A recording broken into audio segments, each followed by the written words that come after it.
seorang pendeta muda berusia 27 tahun, datang dengan niat buruk untuk menghancurkan Islam. Namun siapa sangka, justru hidayah Allah yang meruntuhkan kesombongannya. Inilah kisah nyata tentang cahaya iman yang membalikkan hati. Jangan lupa untuk subscribe, aktifkan lonceng notifikasi, dan dukung terus channel ini, agar kami bisa menghadirkan lebih banyak kisah penuh hikmah untuk Anda. Di sebuah kota kecil di pinggiran Jawa, hiduplah seorang pemuda bernama Daniel, seorang pendeta muda berusia 27 tahun. Ia dikenal cerdas, fasih berbicara, dan disegani oleh jemaatnya. Namun, di balik wibawanya, ada misi besar yang ia terima dari senior gereja tempat ia dibina. Kau harus masuk ke kalangan muslim, berpura-pura menjadi salah satu dari mereka, cari kelemahan, goyahkan iman mereka, dan jika perlu, tarik sebagian dari mereka kembali pada keyakinan kita. Awalnya Daniel merasa bangga, karena dianggap cukup berani dan berpengetahuan untuk menjalankan misi itu. Ia percaya, jika berhasil, namanya akan harum dan kedudukannya semakin tinggi. Namun, jauh di dalam hatinya, ada sedikit keraguan. Ia sering mendengar bahwa umat Islam memiliki kekuatan iman yang sulit digoyahkan. Tapi demi ambisi dan loyalitasnya, ia mengesampingkan keraguan itu. Malam itu, Daniel duduk sendiri di kamarnya, membuka catatan kecil yang ia siapkan. Di dalamnya tertulis,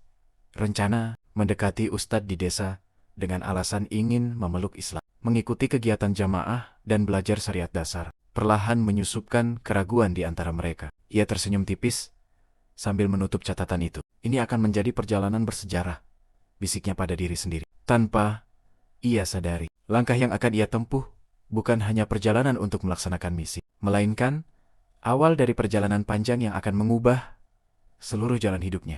Pagi itu, Daniel melangkah menuju sebuah masjid kecil di sebuah desa tenang. Bangunannya sederhana, berdinding bata yang belum sepenuhnya diplester. Namun, dipenuhi suara azan yang menggema merdu. Hatinya sedikit bergetar, tapi ia segera menepis perasaan itu. Aku datang bukan untuk terpengaruh, tapi untuk melaksanakan misi, batinnya. Di beranda masjid, ia bertemu seorang ustadz sepuh bernama Ustadz Karim. Sosok berwajah teduh, berjenggot putih, dan penuh wibawa. Daniel menunduk sioliala penuh kerendahan hati. Assalamualaikum Ustadz, ucapnya pelan. Waalaikumsalam. Anak muda, ada keperluan apa kau datang kemari? Tanya Ustadz dengan senyum lembut. Daniel menunduk lebih dalam, menahan degup jantungnya. Saya ingin masuk Islam Ustadz. Saya ingin bersyahadat. Sejenak, Ustadz itu menatap dalam ke matanya, seakan hendak menilai kejujurannya. Daniel merasa gelisah, tapi sang Ustadz hanya mengangguk pelan. Allahu Akbar, gumam Ustadz itu penuh syukur. Ini kabar gembira. Mari kita lakukan dengan saksi jamaah. Tak lama, beberapa jamaah desa berdatangan. Mereka terkejut sekaligus bahagia melihat seorang pemuda asing datang untuk memeluk Islam.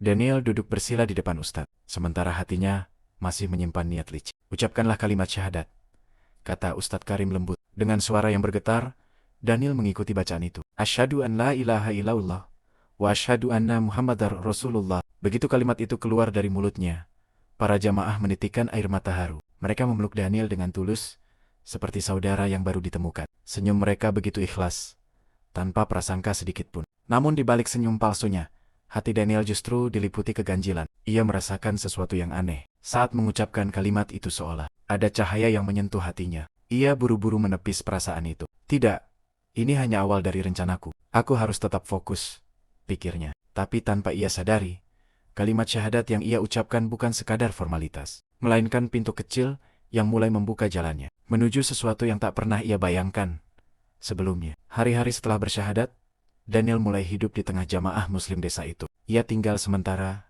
di rumah salah satu warga yang dengan tulus menawarinya tempat menginap. Namanya Pak Hasan, seorang pedagang kecil yang hidup sederhana bersama istri dan dua anaknya. Sejak hari pertama, mereka memperlakukan Daniel bagaikan saudara kandung. Disiapkan makan, pakaian layak untuk sholat, bahkan mereka patungan untuk membelikan peci dan sarung baru. Daniel tersenyum sopan menerima semua itu. Meski di hatinya ia berbisik, semakin dekat aku dengan mereka, semakin mudah aku menemukan kelemahan mereka. Namun semakin hari, semakin sulit baginya untuk melihat celah yang bisa ia goyahkan. Jamaah desa itu, meski hidup sederhana, baik itu kompak, saling menolong, dan penuh kasih sayang. Setiap kali azan berkumandang, ia ikut ke masjid. Mula-mula ia melakukannya hanya agar tidak dicurigai. Tapi saat pertama kali berdiri dalam sholat berjamaah, hatinya tergetar oleh barisan orang-orang yang serentak, rukuk dan sujud dengan penuh khusyuk. Ia mulai ikut pengajian malam bersama anak-anak muda desa. Ustadz Karim dengan sabar mengajarkan dasar-dasar wudhu,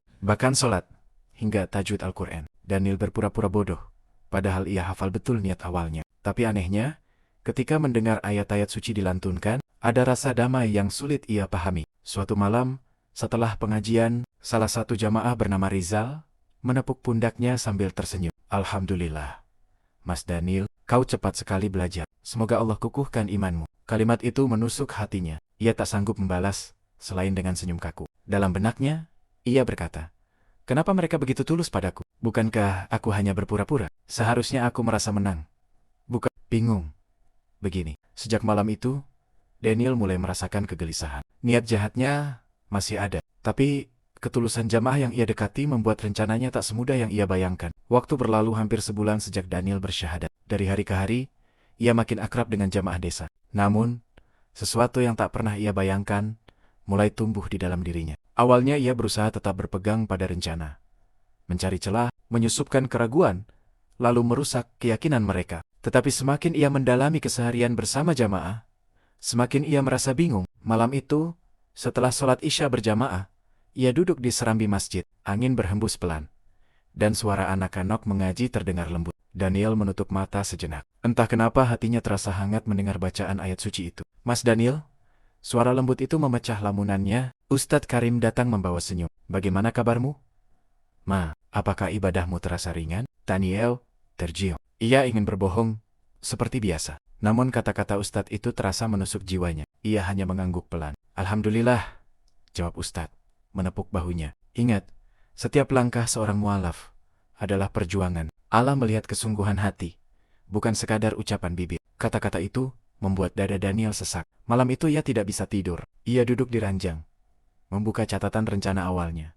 Pura-pura belajar, dekat dengan jamaah, sebarkan keraguan. Namun saat membaca kembali catatan itu, hatinya bergetar. Benarkah aku mampu? Mengapa aku justru merasakan kebaikan di antara mereka? Mengapa aku merasa lebih tenang saat mendengar ayat-ayat Al-Quran? Air matanya hampir jatuh, tapi ia buru-buru menghapusnya. Ia menggenggam catatan itu erat-erat, lalu berkata dalam hati, tidak, aku tidak boleh goyah. Ini hanya permainan emosi. Aku harus kuat pada misi. Namun, jauh di lubuk hati, benih keraguan itu sudah tertanam. Benih yang perlahan akan tumbuh, meski ia berusaha keras untuk menolaknya. Hari-hari berikutnya menjadi semakin berat bagi Daniel. Siang hari ia tersenyum dan bersikap ramah di tengah jamaah. Namun, malam harinya ia berperang melawan dirinya sendiri. Di satu sisi, ia ingat betul misinya, berpura-pura menjadi muslim untuk memurtadkan jamaah. Namun, di sisi lain, setiap kali ia mendengar azan atau membaca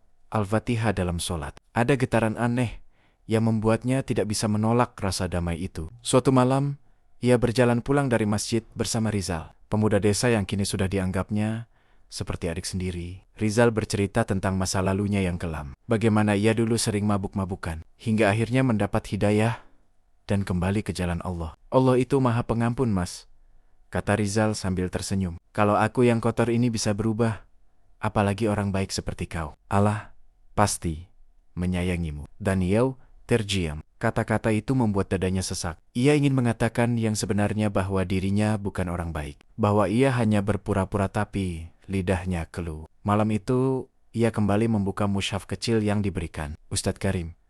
Ia menatap huruf-huruf Arab itu lama sekali. Meskipun belum lancar membacanya, ia merasakan keindahan yang tak bisa dijelaskan. Kenapa? Kenapa aku merasa tenang setiap kali melihat ini? Gumamnya lirih. Namun, bayangan wajah senior-senior gerejanya terlintas di benaknya. Mereka menaruh harapan besar padanya. Jika ia gagal, ia akan dianggap pengkhianat. Keringat dingin membasahi keningnya. Ia merasa terhimpit antara dua dunia. Masa lalunya yang penuh ambisi, dan dunia baru yang perlahan mengetuk hatinya. Dalam kegelisahan itu, ia menangis diam-diam. Untuk pertama kalinya, ia merasa dirinya tak lagi mampu membohongi hati sendiri. Tuhan, siapakah Engkau yang sebenarnya? Mengapa aku semakin bingung mencarimu? Kabar tentang masuk Islamnya Daniel semakin menyebar luas, bahkan sampai ke desa-desa tetangga. Sebagian orang menyambutnya dengan gembira, namun tak sedikit juga yang memandang sinis. Jangan percaya begitu saja, bisik seorang jamaah kepada yang lain.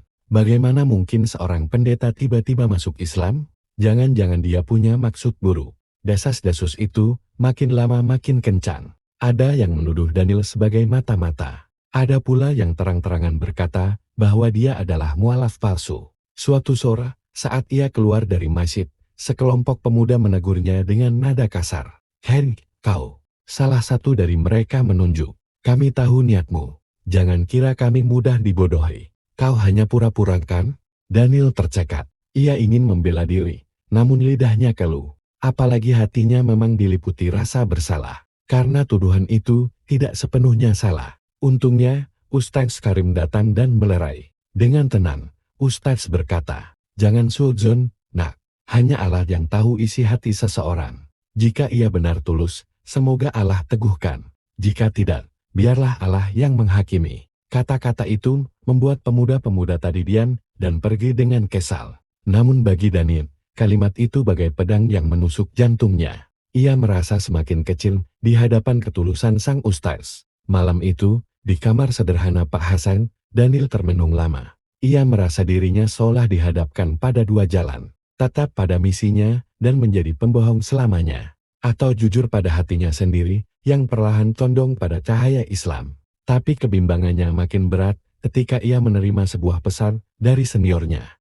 Lewat surat rahasia, "Jangan lupa tujuanmu. Kau harus segera mulai menyusupkan keraguan di antara jamaah. Jika kau gagal, kami tak akan mengakuimu lagi." Tangan Daniel bergetar membaca surat itu. Air matanya jatuh tanpa ia sadari. "Ya Allah, mengapa aku merasa semakin terjepit? Apakah ini ujianmu, ataukah aku sedang tersesat jauh?" Malam itu masjid desa tampak lebih ramai dari biasanya. Jamaah berkumpul untuk mengikuti majelis tilawah Al-Quran. Ustaz Karim memimpin bacaan, sementara para santri bergiliran melantunkan ayat-ayat suci. Daniel duduk di sudut masjid. Ia berniat hanya sekadar hadir, agar tidak dicurigai. Namun ketika seorang santri muda mulai membaca surat Al-Baqarah ayat 2, "Desalikal kitabul la raiba fihi hudan lil muttaqin." Kitab Al-Quran ini tidak ada keraguan di dalamnya. Petunjuk bagi mereka yang bertakwa.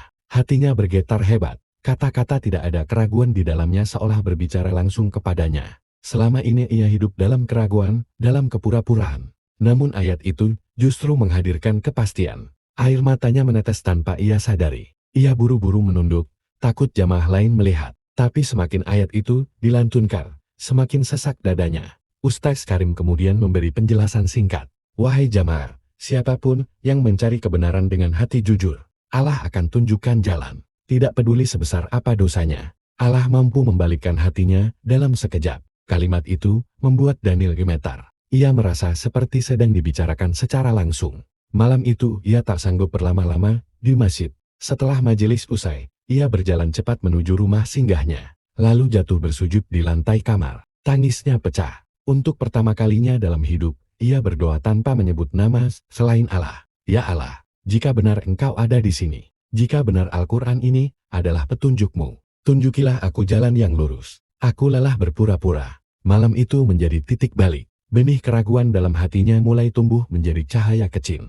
Ia belum berani mengaku pada siapapun, tapi dalam diam, ia mulai menyadari, hatinya sudah tidak sama seperti dulu. Hari itu langit mendung, hujan turun rintik-rintik membasahi desa. Daniel duduk di serambi rumah singgahnya, wajahnya pucat, matanya sembab karena semalaman tidak tidur. Hatinya berperang keras. Ia tak sanggup lagi menanggung beban kepura-pura Raiden. Akhirnya ia memberanikan diri menemui Ustaz Karim di masjid. Dengan langkah gemetar, ia masuk ke ruang kecil tempat Ustaz biasa menerima tamu. "Assalamualaikum, Ustaz," suaranya parau. "Waalaikumsalam, anakku," jawab Ustaz sambil tersenyum. "Ada apa? Kau terlihat tidak tenang." Daniel menunduk lama sekali. Tangan dan bibirnya bergetar. Air mata mulai jatuh satu persatu. "Ustaz, saya harus jujur. Sejak awal, saya tidak benar-benar ingin masuk Islam. Saya hanya berpura-pura. Saya punya misi untuk merusak jamaat saya. Saya seorang pendeta." Ruangan itu mendadak hening. Daniel menunggu amarah, mungkin juga hinaan. Tapi yang ia terima justru hal yang tak ia duga. Ustaz Karim menatapnya lekat-lekat, lalu menghela napas dalam. "Nah, terima kasih karena kau akhirnya berkata jujur. Ketahuilah, kami tidak marah. Justru aku bersyukur Allah memberimu keberanian untuk mengaku." Daniel terkejut, tapi, Ustadz, saya sudah menipu kalian semua. Saya memanfaatkan kebaikan kalian. Bagaimana mungkin Ustadz tidak marah? Sang Ustadz tersenyum penuh kasih. Anakku, manusia bisa saja menipu manusia, tapi tidak ada seorang pun yang bisa menipu Allah. Jika Allah berkehendak memberi hidayah, bahkan orang yang datang dengan niat jahat pun bisa berubah. Janganlah kau putus asa. Bukankah Allah berfirman bahwa rahmatnya lebih luas dari semua dosa? Mendengar itu, tangis Daniel pecah. Ia jatuh bersimpuh di hadapan Ustadz. Ustadz, apa mungkin Allah masih mau menerima orang sejahat saya? Ustadz Karim meraih bahunya, menepuknya dengan lembut. Nak, Allah lebih dekat daripada yang kau bayangkan. Tinggal kau sendiri yang mau membuka hatimu atau tidak. Kata-kata itu menusuk ke dasar jiwa Daniel. Untuk pertama kalinya, ia merasa diperlakukan bukan sebagai musuh, melainkan sebagai manusia yang sedang mencari jalan pulang. Beberapa hari setelah pengakuan jujurnya, Daniel merasa hidupnya jauh lebih ringan. Beban besar yang selama ini ia sembunyikan seakan terangkat.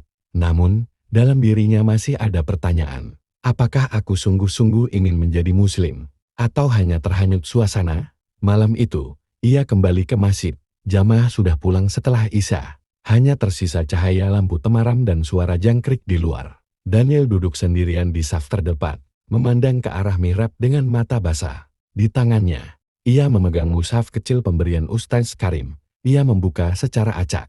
Lalu matanya jatuh pada ayat dari surat Az-Zumar ayat 53. Katakanlah, wahai hamba-hambaku, yang melampaui batas terhadap diri mereka sendiri, janganlah kamu berputus asa dari rahmat Allah. Sesungguhnya Allah mengampuni dosa-dosa semuanya. Sesungguhnya Dialah yang Maha Pengampun lagi Maha Penyayang. Membaca ayat itu, tubuh Daniel bergetar hebat. Ia tak sanggup menahan air matanya. Ia merasa seolah Allah sendiri berbicara langsung kepadanya bahwa semua dosanya, semua kebohongannya, semua masa lalunya bisa diampuni. Dengan isak, ia menengadahkan tangan. Ya Allah, aku menyerah. Aku datang padamu bukan lagi sebagai penipu, tapi sebagai hamba yang lemah. Terimalah aku. Jadikan aku muslim yang benar. Malam itu, ia mengulang syahadatnya tanpa paksaan siapapun. Tidak ada jamaah, tidak ada sorakan bahagia. Hanya dirinya dan Allah. Tapi justru itulah yang membuatnya yakin. Kali ini ia melakukannya dengan sepenuh hati. Keesokan harinya, ia menemui Ustadz Karim dan jamaah. Dengan wajah tenang dan mata bercahaya, ia berkata, "Dulu aku datang ke sini dengan niat buruk, tapi Allah telah membalikkan hatiku. Hari ini, aku bersyahadat kembali, bukan sebagai pura-pura, melainkan sebagai muslim sejati." Tangis haru pun pecah di masjid itu. Para jamaah memeluknya, bukan lagi sebagai orang asing, melainkan sebagai saudara seiman. Sejak hari itu, Daniel bukan lagi pendeta yang menyamar. Ia adalah Abdullah, seorang mualaf sejati yang menemukan kedamaian dalam Islam. Agama yang dulu hendak ia hancurkan, namun akhirnya justru menyelamatkan hidupnya.